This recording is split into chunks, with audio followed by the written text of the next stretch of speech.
సింపుల్గా ఈజీగా prawns curry తయారు చేద్దాం రండి. నేను ఇక్కడ 1/2 kg ప్రాన్స్ తీసుకున్నాను.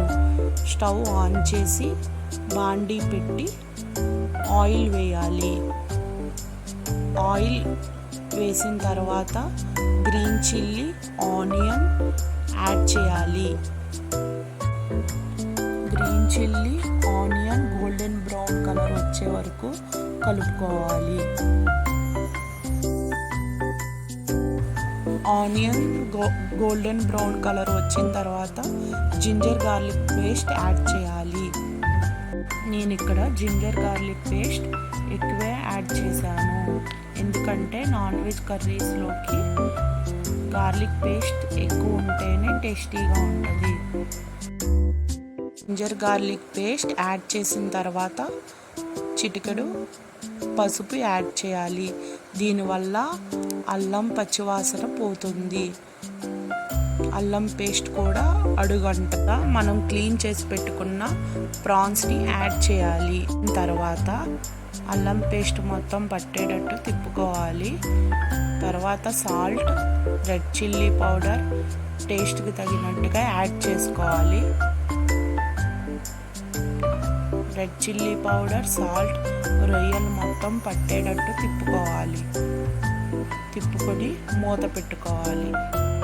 ఇప్పుడు రొయ్యల్లో నుండి వాటర్ రావడానికి టైం పట్టింది. ఈ లోపల ప్రిపేర్ చేసుకుందాం.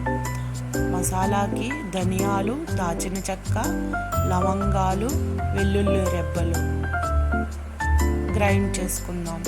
మసాలా రెడీ అయిపోయింది. కర్రీలోకి చూసారా ఫ్రెండ్స్, వాటర్ ఎలా వచ్చిందో? ఆల్మోస్ట్ రొయ్యల నుండి వచ్చిన వాటర్తోనే రొయ్యలు ఉడికిపోతాయి. దీనిలోకి మనం చాలా తక్కువ వాటర్ యాడ్ చేసుకోవాలి. చూసారా ఫ్రెండ్స్, ఆయిల్ పైకి తేలింది. ఇప్పుడు మనం గ్రేవీ కోసం కొంచెం వాటర్ యాడ్ చేసుకుందాం.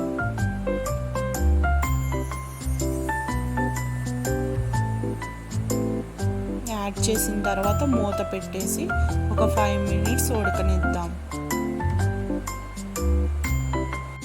అంతే. ఇప్పుడు మనం మూత తీసి మనం ముందుగానే ప్రిపేర్ చేసుకున్న మసాలా కలుపుకోవాలి. తర్వాత మసాలా కలిపిన తర్వాత మాత్రమే కొత్తిమీర కలుపుకోవాలి.